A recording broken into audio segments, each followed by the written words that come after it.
Ok, donc là je fais une vidéo euh, dont je vous ai parlé à plusieurs reprises. Ah bah voilà, mon curseur a disparu.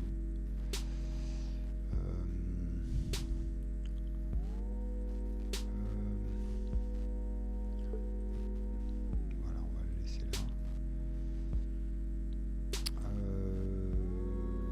Donc voilà, on fait ça sur Paint.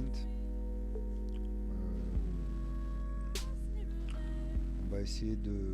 J'ai eu des amis au téléphone, donc je vais faire un petit retour sur 2011 en fait, où c'est parti, un petit peu...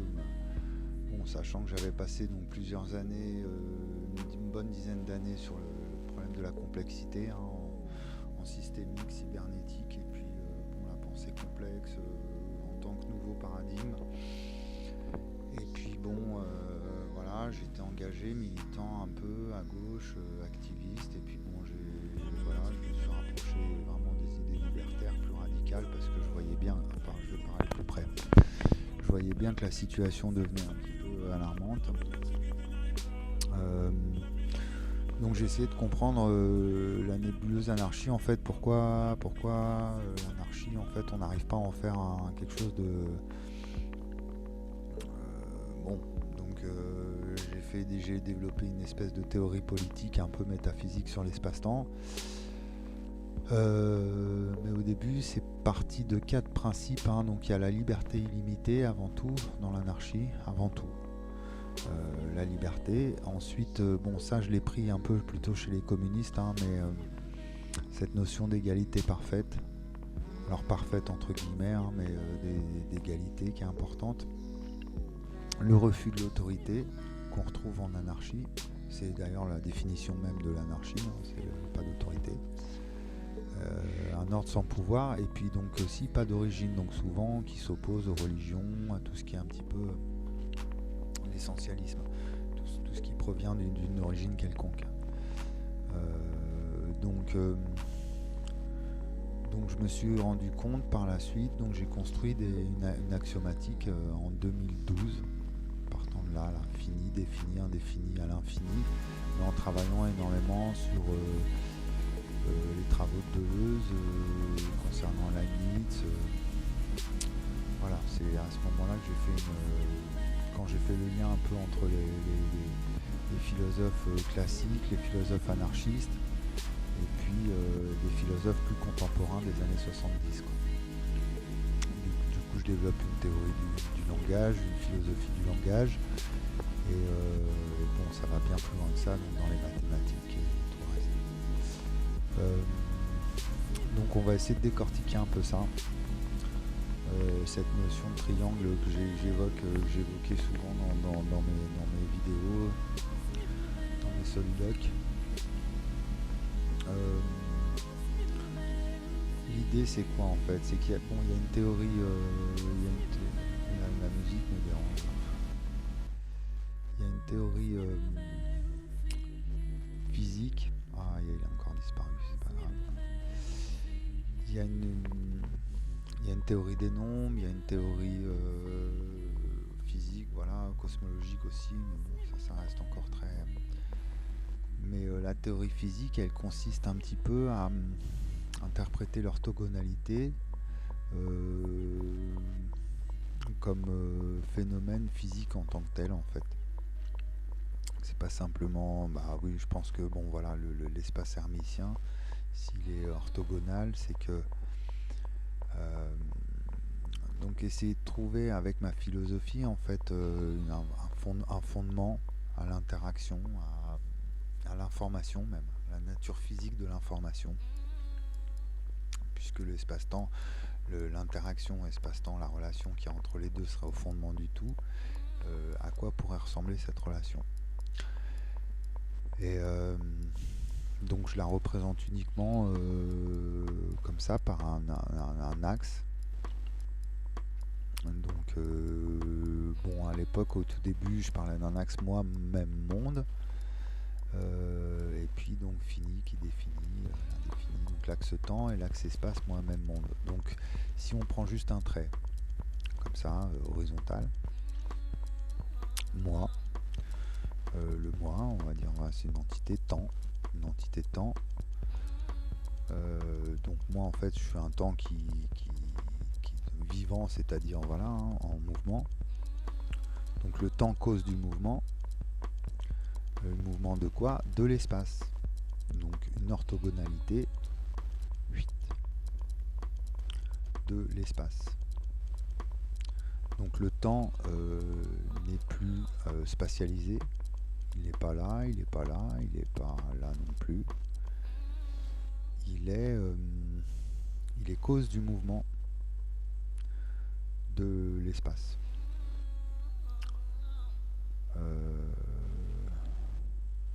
Donc on peut dire il n'existe pas, mais à partir du moment où il y a du mouvement, seul l'espace existe du fait du temps.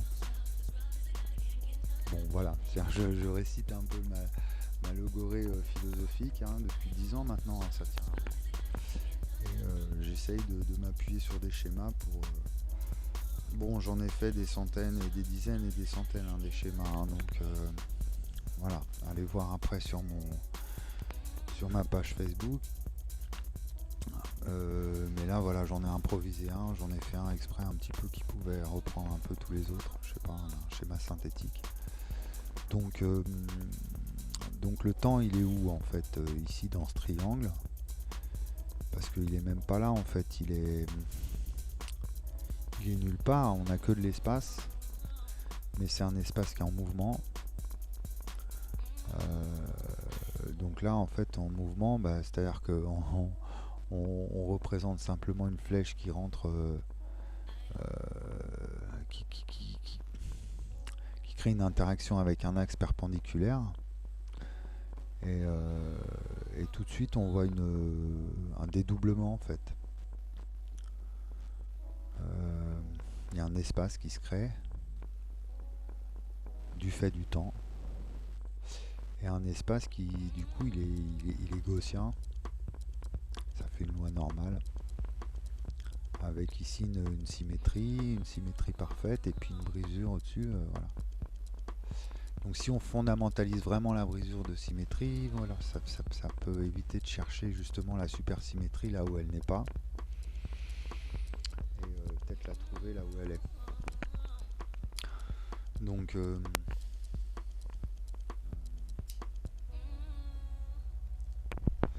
essayons d'en venir un peu plus au fait.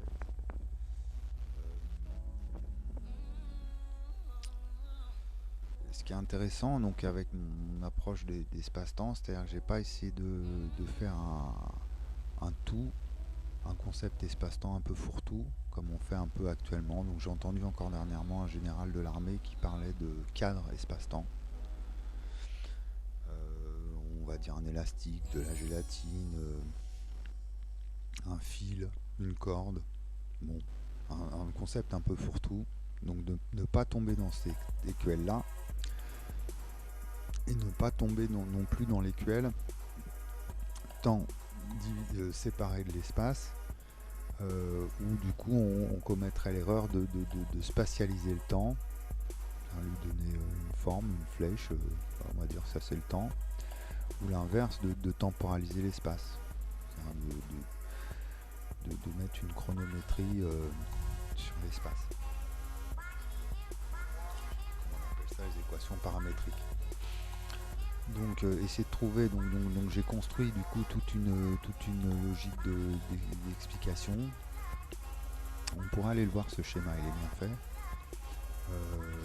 Ouais, on va aller le voir. Tiens, j'ai préparé mon dossier de recherche 2018.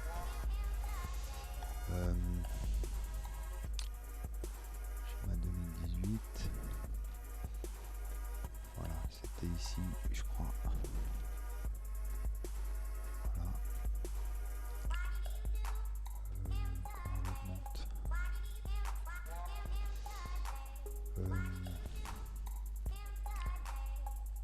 Voilà, donc en fait la flèche du temps elle devient un petit peu dynamique quoi. C'est-à-dire qu'elle peut aller dans un sens, elle peut aller dans l'autre, elle peut rentrer en interaction ou se repousser. Elle peut être attirée, donc c'est une polarité en fait. Hein. C'est un petit peu, ça ressemble un peu à l'électromagnétisme en fait, hein, avec un pôle plus, un pôle moins, une attraction, une répulsion. Et puis dans le fait infini, hein, donc à toutes les échelles, peu importe. Donc voilà, j'ai un peu fondamentalisé tout ça, aussi avec la logique de premier ordre. Pour tout temps, il existe au moins un espace, et que c'est l'espace-temps, c'est tout. Bon, ça c'est un petit peu une touche d'humour. Ah voilà, c'est ça que je voulais vous montrer. Donc le temps n'est pas l'espace. Il n'y a pas d'espace sans temps. Donc c'est là où en fait j'ai rendu la relation espace au temps un peu plus complexe, hein, que simplement les associer ou alors les distinguer, mais plutôt essayer de construire quelque chose de plus élaboré en fait.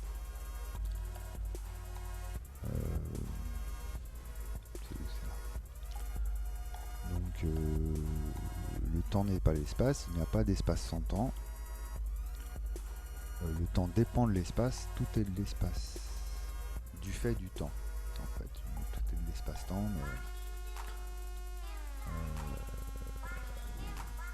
après j'ai mis quoi, spatialisation du temps. Bon, il date de 2018 hein, ce schéma, donc c'était mes débuts.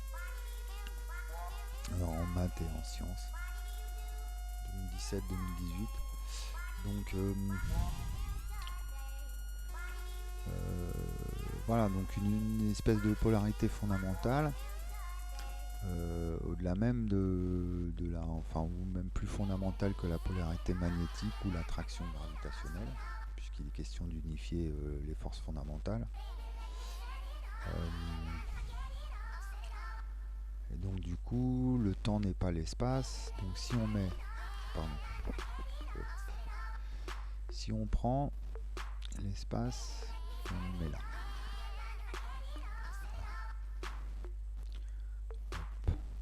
Là on a compris, c'est l'image orthogonale.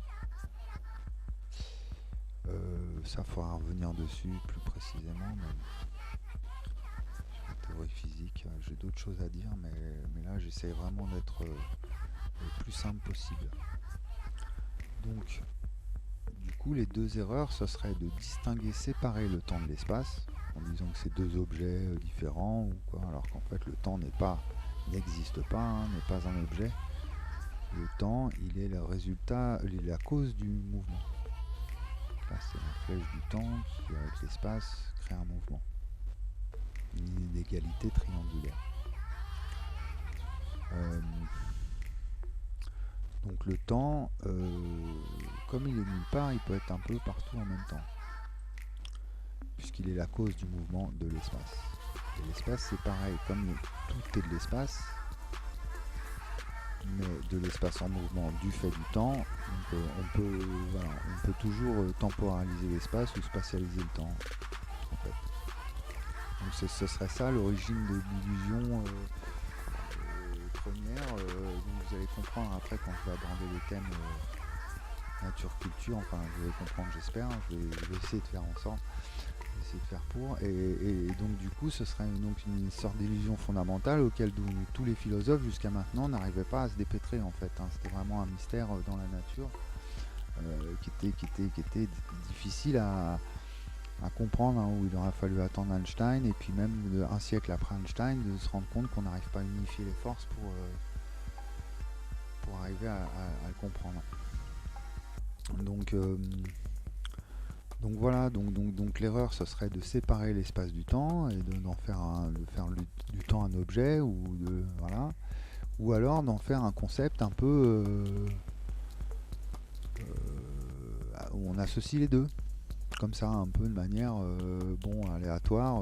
Oui, on parle du hasard, on l'utilise beaucoup ou de façon statistique mais qui nous empêche justement de saisir vraiment la nature de la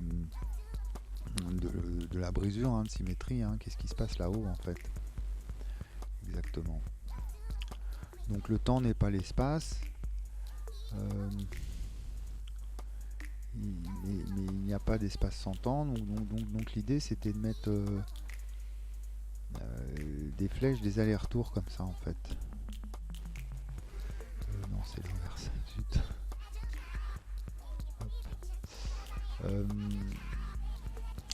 Parce que c'est-à-dire tout en étant relié, l'espace-temps, il est relié au temps, mais tout en restant relié, on peut distinguer uniquement le temps.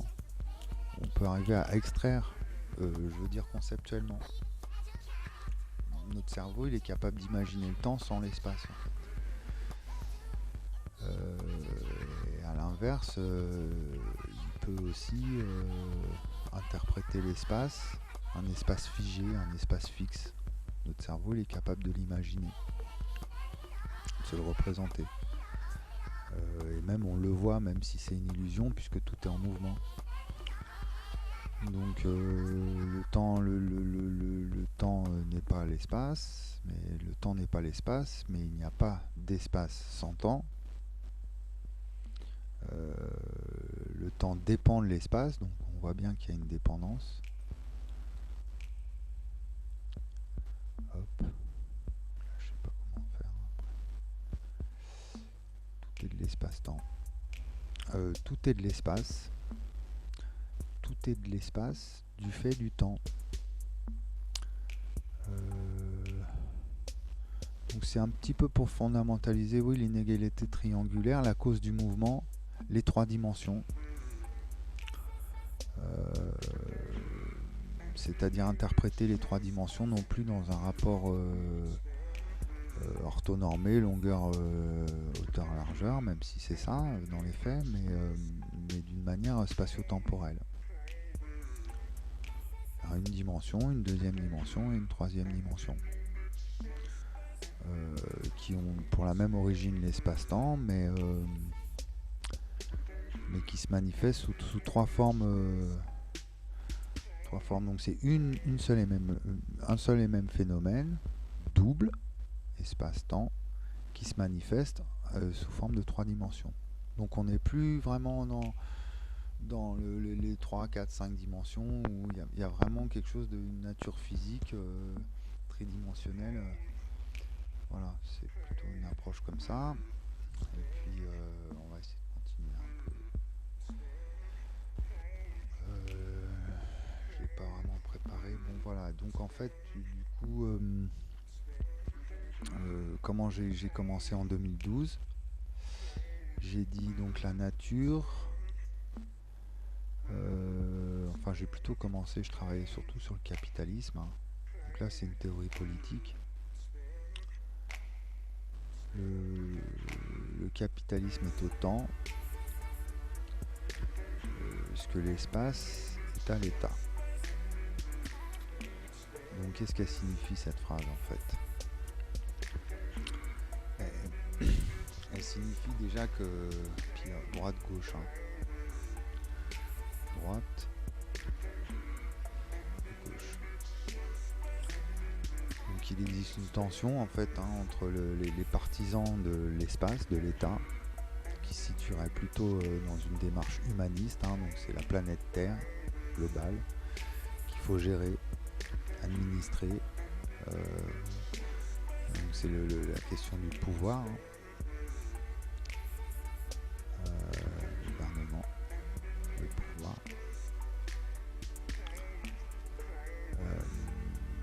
Donc voilà, on peut associer au temps et puis le capitalisme, lui, à l'espace, pardon, l'État, voilà, et le capitalisme, lui, bon, c'est un effet de l'espace, du fait du temps, donc une accumulation de biens, de capitaux, ça prend de la valeur avec le temps, hein, donc c'est toute la valeur marchande, la valeur monétaire. Le capitalisme, c'est une tendance qui est plutôt à droite. Alors la droite, c'était un peu particulier parce que j'avais trouvé un rapport capitalisme-État dans un sens pour la droite, c'est-à-dire qu'elle elle a tendance à soutenir donc les gros investissements, les gros investisseurs, voilà, les familles riches, en faveur d'un État-nation, délimiter une frontière, donc un espace, alors que la gauche c'était plutôt utiliser l'argent au profit de l'État, de son fonctionnement, de la fonction publique, des services publics. Donc plutôt défendre des services publics, peu importe le territoire en fait, quelque part, même si c'est un État mondial, quoi, voilà. Mais, et donc dans une logique de taxes, et non plus d'investisseurs ou d'actionnaires. Donc les deux, la droite et la gauche, elles ont toutes. C'est pour ça que j'ai mis une double flèche comme ça.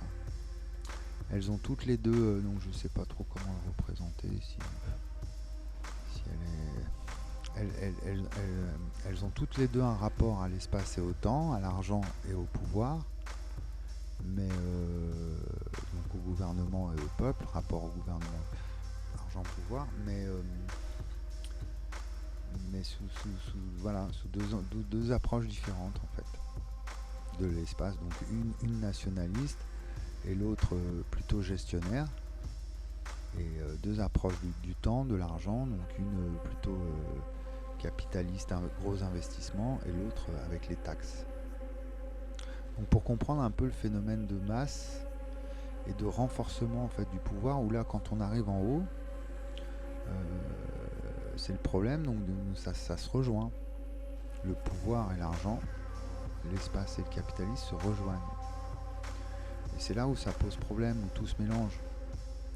Et on est dans une confusion qui manque de sens, et où on peut aller, donc là dans la précédente vidéo, on peut aller jusqu'à des dérives sans limite, quoi. Donc d'ailleurs j'ai pas traité ici liberté limitée, là c'était vraiment pour comprendre, quand j'ai compris ça, en fait j'ai compris que elle correspondait, ces qualités, ces approches de l'anarchie, elles correspondaient à l'espace-temps en fait. Donc une liberté illimitée, hein, donc quand on arrive en haut, qu'on mélange le pouvoir et l'argent, le gouvernement et le peuple, voilà, l'État et le capitalisme, ou la gauche et la droite, on arrive dans une logique liberté illimitée, égalité parfaite, ça fait un espèce de nihilisme, hein, totalitaire un peu, parce qu'on est tous soumis à l'espace-temps, quelle que soit l'échelle, que ce soit de façon collective ou individuelle, donc il y a une espèce d'égalité parfaite, même si tout c'est même est autant ce que l'espace est à la différence, donc même si tout est différent, il reste quand même le même phénomène à l'origine, du coup absence d'origine, du coup il n'y a pas d'origine, puisque tout est de l'espace-temps, donc même si on trouve une origine à l'univers, qu'est-ce qui nous dit qu'il n'y a pas un autre univers derrière, donc toujours un rapport d'espace au temps, ou avant nous, ou derrière nous, ou avant, à droite, à gauche, enfin toujours un rapport d'espace-temps, pas d'origine. Et puis le refus de l'autorité, c'est aussi en rapport avec la liberté. Il y a toujours la possibilité, s'il y a une liberté limitée, d'avoir une autorité plus forte ou plus efficace ou plus juste ou plus... donc voilà, si on construit une autorité comme ça avec un espace-temps, qu'est-ce qui nous dit qu'il n'y aura pas une autorité plus construite, plus grande qui arrive derrière? Donc, du coup, pas d'autorité. Mais une autorité en tant que telle, mais ce qui définit l'autorité de l'individu ou du groupe, mais qui dans son principe même doit refuser toute autorité pour rester libre, hein, en fait, et puis évoluer, parce que c'est la cause du mouvement, voilà, donc tout est en mouvement tout le temps. Donc avec la nature, il se trouve qu'il se passe un peu la même chose, hein, c'est que si on met la culture, l'espace, on consacre à la culture, c'est-à-dire c'est tout ce qui nous environne, sa croissance, son développement, ça appartient à la nature en fait. Donc j'ai fait une série de vidéos comme ça sur la nature de la culture, où j'interroge un peu les choses entre elles, et ce que j'observe autour de moi, et souvent on voit qu'il y a une disjonction en fait dans la société. Soit on va faire un amalgame, donc toujours espace-temps, on va associer culture et nature, et en fait on confond les deux, on mélange, et avec la nature, du coup il y a des dérives génistes où on mélange les gènes, on respecte pas, voilà, genre on va recouvrir de terre des déchets en pensant que la nature va, bon voilà, on fait n'importe quoi, ou alors on va séparer les deux carrément, donc il va y avoir des parcs naturels par exemple où tout revient sauvage, et puis à côté de ça des villes hyper polluées, où en fait on va laisser la nature à l'état sauvage, même on va l'abandonner à elle-même un peu, on va reprendre ses droits dans des villes abandonnées ou des usines abandonnées, et puis à côté de ça on est dans une culture des apparences, de la surconsommation. Donc il y a une rupture, il y a une coupure entre la nature et les humains qui ont perdu leur sens voilà, naturel, un peu des choses toutes simples. Et puis en ce qui concerne l'esprit et la matière, bon, beaucoup de choses à dire aussi en informatique, aussi en intelligence artificielle. Mais c'est surtout de comprendre que l'esprit est autant, c'est-à-dire que l'esprit justement on peut pas le matérialiser, on peut pas lui donner un corps. Et puis dès qu'on est dans le corps, justement, on n'arrive pas à trouver l'origine de la vie, l'origine du mouvement, en fait. On ne comprend pas. Parce qu'il faut passer par cette axiomatique spatio-temporelle un peu complexe en toute chose, pour arriver à mettre en interaction le corps et l'esprit. Il n'y a pas de corps sans l'esprit. Il faut imaginer les flèches, c'est l'esprit, c'est la cause du mouvement. Et puis le corps, c'est le triangle. Un corps sans esprit, c'est électrocardiogramme plat. Et un esprit sans corps, c'est une flèche de Newton, comme ça, qui signifie pas grand chose. Il faut que l'esprit s'incarne dans le corps pour qu'il y ait relation corps-esprit, nature-culture, État, capitalisme. Voilà. Voilà.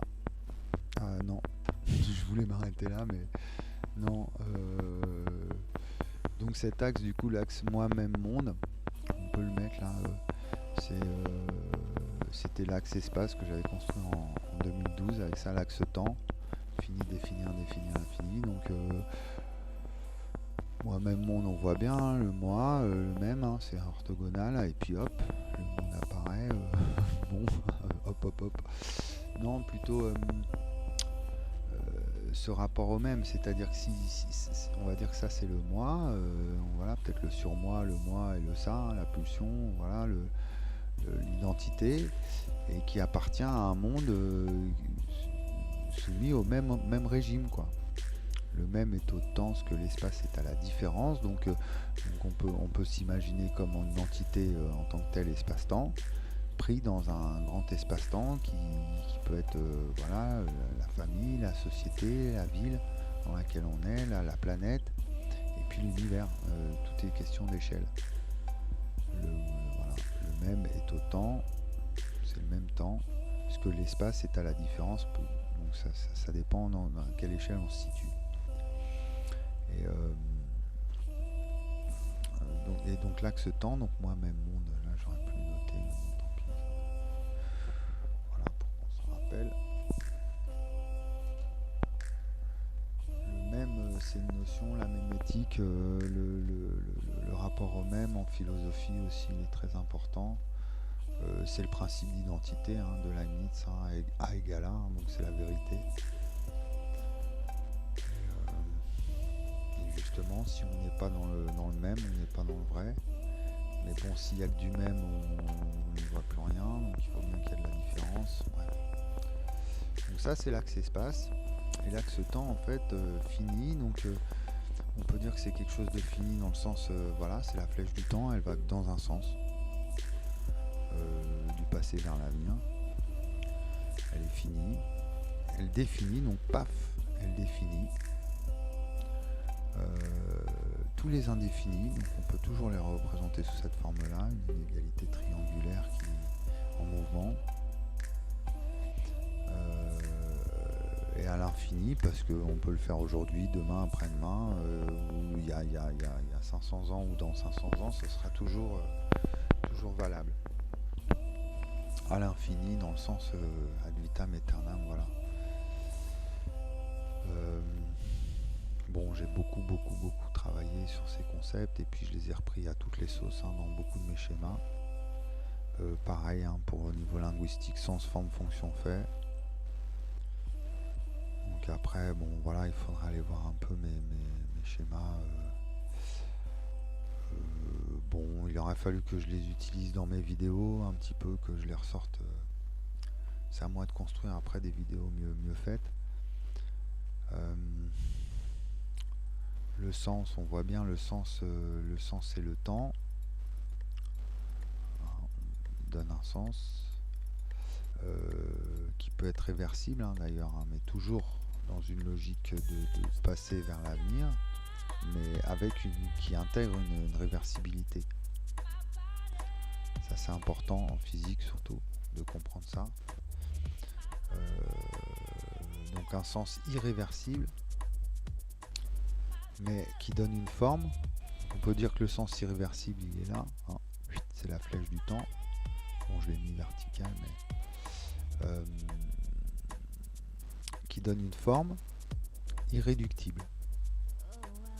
Donc c'est toujours un rapport à 1/2, une courbe de Gauss, une loi normale, une forme irréductible, donc c'est bien ça en physique, c'est l'onde, ça se mesure en... Bon, c'est 1/v, c'est la vitesse. Bon, l'inverse de la vitesse, c'est une courbe de Gauss dans tous les cas, c'est l'état de superposition. Je mélange un peu tout, excusez-moi. Fonction relative. Donc là, la fonction, c'est le mouvement. C'est toujours un mouvement. On va dire que ça, c'est une forme. Elle a du sens, c'est une forme et elle est en mouvement. Et donc elle est toujours relative à une autre forme, à un autre mouvement.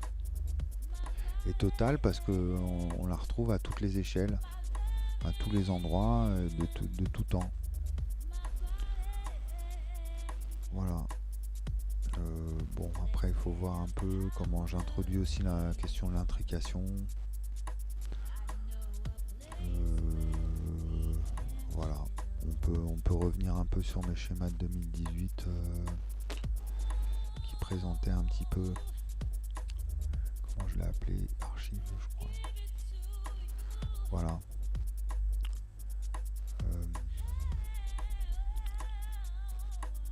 Donc j'avais représenté ça un peu d'une manière la plus simple qui soit, espace-temps. Là où je mettais un peu en avant la rotation, la translation, en disant que tout est en rotation et tout est en mouvement, la flèche du temps, mais qui forme tout le temps le sens, qui forme une fonction irréductible, voilà, dans les faits. Ouais, j'ai fait toute une vidéo là où j'explique, c'était historique de recherche personnelle, sens, forme, fonction, faire. Donc on va pas revenir dessus. Dans les faits, voilà. Donc là, comment interpréter un peu ce paradoxe? On a un temps, on se retrouve toujours à une réponse double, 1/2. Et finalement, cette réponse qu'on retrouve ici, une fois qu'un temps, on associe un temps à un espace, on a une réponse double, on la retrouve au centre même de l'interaction en elle-même. Tout est double, donc en fait ça fait un temps, cause du mouvement de l'espace, cause de l'espace en mouvement, 3 dimensions. Voilà, le sens du signe. Donc là, il faut partir de l'intrication, en fait, peu importe la distance, instantanément. C'est le sens. Temps. Donc on peut dire que le temps, c'est l'intrication en puissance, en fait. Et dès qu'il y a un espace, il y a une forme qui fonctionne dans les faits, en fait. Temporalisation, elle est égale en elle-même. Donc là, voilà, cette axiomatique, comment dire, elle peut se passer justement à la nature même de l'interaction, quelle qu'elle soit, à partir du moment où elle est réelle. 3D. Et du coup, bon, c'est important pour la théorie des nombres et pour l'arithmétique parce que ça demande toute une autre interprétation du quanta, je pense même. Ou vraiment trouver une manière de quantifier le mouvement ou la lumière unifiée, arithmétique, de manière à mesurer les ondes de façon complète, sans simplement avoir le contour de l'onde, mais toute sa nature physique en fait. Bon, j'ai fait des centaines de schémas, des tableaux, bon voilà, là c'est un peu... Donc l'hypothèse logique, voilà, c'est dans la logique du premier ordre, hein, pour tout temps, x il existe au moins un espace y. Donc là j'ai fait ce schéma pour essayer de fondamentaliser, dire la distance, la rotation. Peut-être que vous cherchez déjà c'est pas la dualité en particules, c'est le problème de la position et de la vitesse, quoi. Qu'on n'arrive pas à voir, c'est la symétrie CPT, je crois. On n'arrive pas à la fois à avoir la position et puis la vitesse.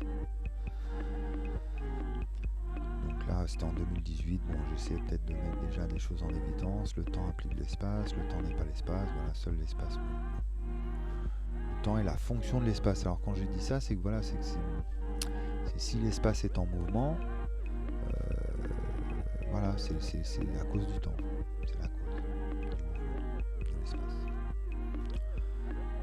Donc au fondement du tout, des fondements logiques, de la matière, du langage, des sciences, de l'univers, du moi, du même. Voilà, j'ai fini par le moi, le même, vraiment pour comprendre.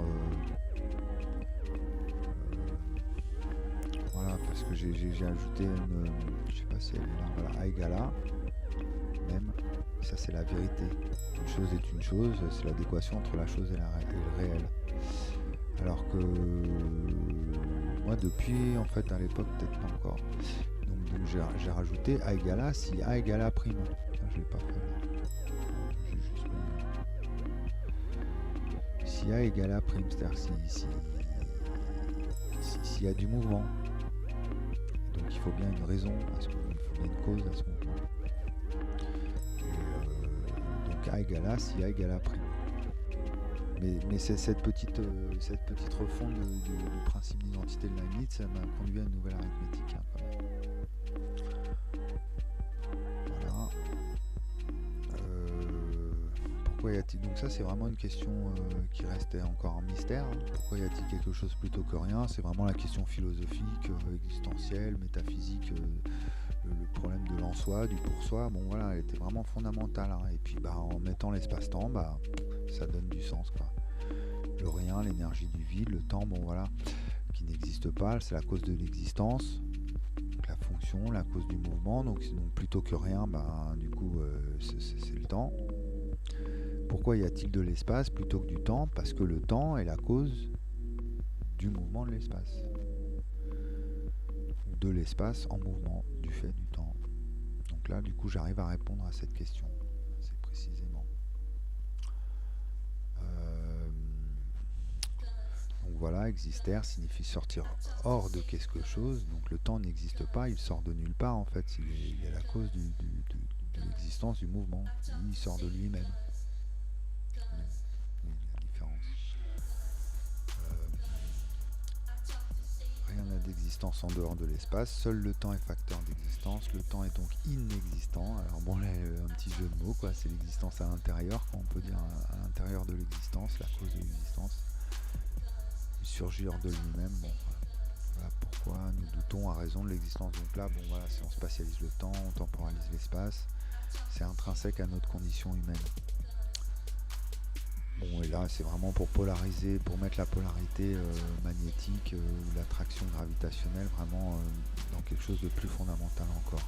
Et c'est la complexité, ça, contraire, opposé, contradictoire et complémentaire. Complexité morale. voilà, bah là ce petit schéma on l'a commenté tout à l'heure, donc enfin on a essayé, qu'appelle-t-on la spatio-temporalité? Bon, j'étais un petit peu prétentieux à l'époque, hein, parce que je crois qu'on cherche encore. Le temps est le sens du signe, c'est le sens, c'est ce qui donne le sens aux choses avec le temps. L'espace c'est la forme du signe, donc après il faut bien que ce sens aux choses avec le temps il se manifeste, hein. Il se manifeste quelque part. La fonction du signe, la spatio-temporalisation. Donc elle est là en fait, elle est hop, c'est juste justement un rapport de 2, 3, la spatio-temporalisation, c'est la fonction du signe. Donc voilà, et l'espace-temps c'est le signe du fait. Donc hop, on prend un peu de recul, voilà, on peut voir se manifester le réel. Donc la représentation est égale en elle-même. Donc c'est là, c'est la difficulté en fait pour distinguer le temps de l'espace où tout est égal au final,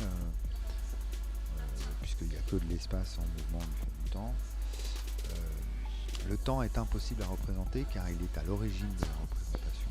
On voit bien représenter, présent, représenter, on voit bien c'est l'effet du temps. Mais c'est pas le temps lui-même, une représentation, quelle qu'elle soit, elle représentera un espace, jamais le temps. Même si on fait une flèche, on verra une flèche, on verra un espace, ou c'est dessiner une flèche, mais on verra jamais le temps. Donc le temps est impossible à représenter car il est l'origine même de la représentation. Et voilà, le seul moyen de représenter le temps est l'espace.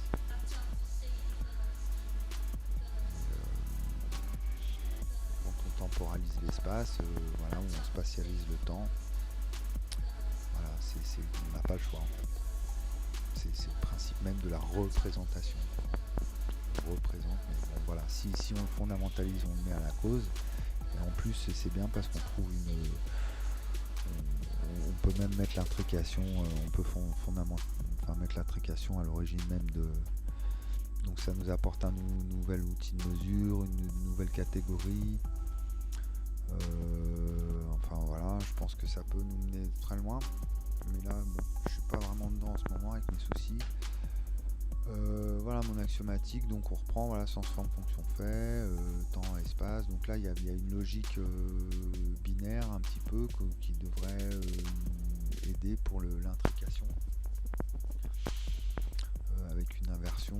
Bon là j'ai toute une théorie là-dessus sur le Q octet. Je pars de 0 à 1 et puis j'arrive là et puis après j'ai une théorie où je développe je résous un problème un peu difficile à vérifier mais facile à réaliser, donc il me semble que c'est un problème P égale MP, j'arrive à résoudre. Donc voilà, fini, le temps n'est pas l'espace, il est fini. C'est jamais l'espace, donc le temps il est fini, c'est le temps. Par contre il n'y a pas d'espace sans temps, donc il définit toujours quelque chose. On voit le temps 0, 0, voilà, il est là de tout temps, l'éternité. Hop, il définit l'espace sur temps, 0, 1, et là hop, il y a une symétrie. Il définit quoi? Bah peu importe, hein, c'est les ondes, donc c'est une question de fréquence, de transition de phase selon l'état de la matière, enfin je sais pas, donc le temps dépend de l'espace, il dépend. C'est-à-dire que dès qu'on définit un espace, bah hop, il y a une symétrie qui se réalise, hein. Donc on retrouve le théorème de Noether, hein. Non, je pense rotation, translation du temps, rotation de l'espace, translation du temps, espace-temps. Et puis infini, il n'y a que de l'espace, donc 1, 1, voilà, en fait on n'a que de l'espace, mais il est en mouvement. Toujours un rapport de symétrie. C'est la réponse 1,5 qu'on a dans la mesure quantique. Voilà. On cherche tout le temps à mesurer l'espace, mais en fait on n'a que de l'espace du fait du temps, donc au final on a une réponse toujours 1,5. Et donc ça rejoint notre modèle un petit peu du triangle. Voilà, pour ça j'ai utilisé ce triangle, c'est la réponse 1,5. Après voilà, hein, j'ai bien d'autres documents où je le représente. Bon, en 2018 je le représentais sous plein de formes. Voilà, je cherchais un petit peu, bon, c'était mes premiers schémas mais par exemple ce genre de schéma où j'ai beaucoup travaillé avec une polarité, un effet du temps, un effet sur l'espace. Bon, voilà.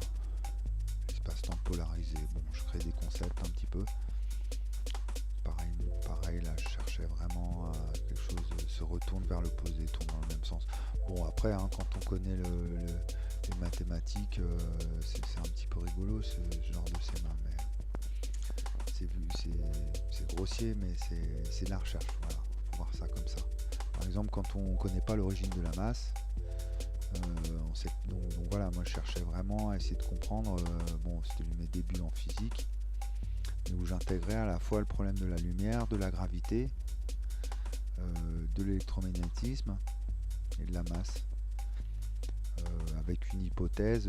Voilà, il y a une théorie physique à la clé en fait, avec vraiment une physique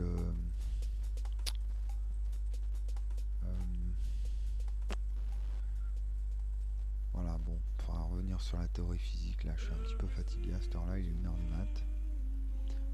Donc on va couper. On va peut-être finir sur ce schéma là qui était intéressant à l'époque, parce que j'y allais vraiment par instinct, et puis je vois bien que ça m'a mené à des... Là j'avais encore rien découvert en mathématiques, hein. C'était vraiment le début 2018. Donc un effet en même temps, dans le même espace, en même temps. Donc, peu importe instantané, peu importe la distance. Donc c'est quand même assez mystérieux comme phénomène, et c'est vrai que si on le met vraiment au fondement même de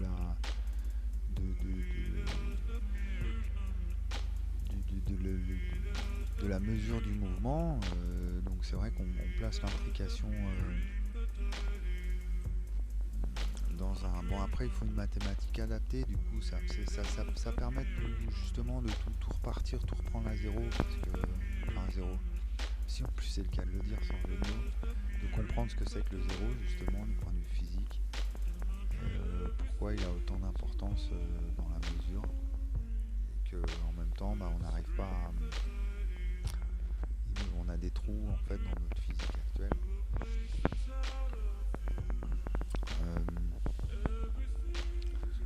Donc voilà, bon, ça c'était des recherches un petit peu, mais c'était juste avant en plus que je découvre, que je rencontre Zlatko, hein, Minev, hein, qui a réussi à inverser le saut quantique, hein. Donc j'étais un petit peu dans ma tête, j'étais un peu sur la même problématique, hein.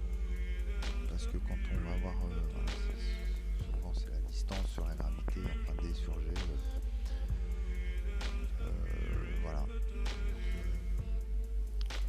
La spatialisation, temporalisation, il y a un moment je cherchais vraiment quelque chose de...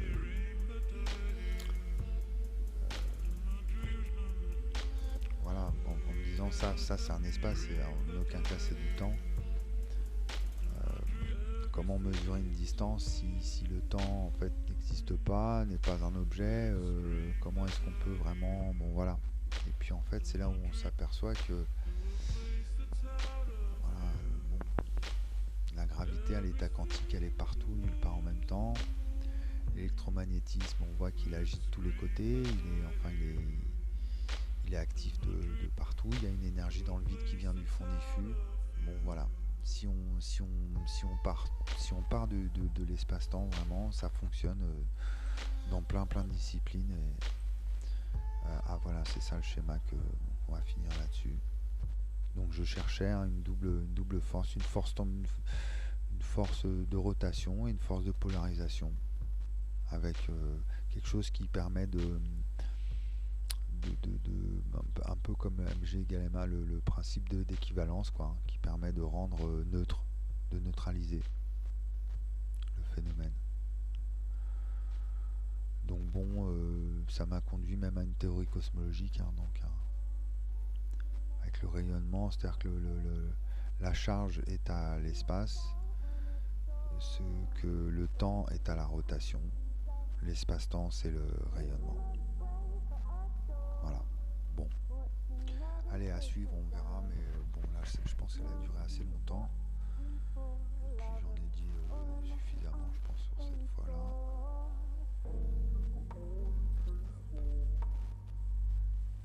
C'est bon. 49 minutes. Et ben, voilà, ça fait 5, on arrive à 50 minutes, ça fait 10 minutes le gramme de CO2, ça fait 5 grammes. Donc, non, mais j'arrête avec ça, il paraît que c'est un mythe. Voilà, 5 grammes de CO2.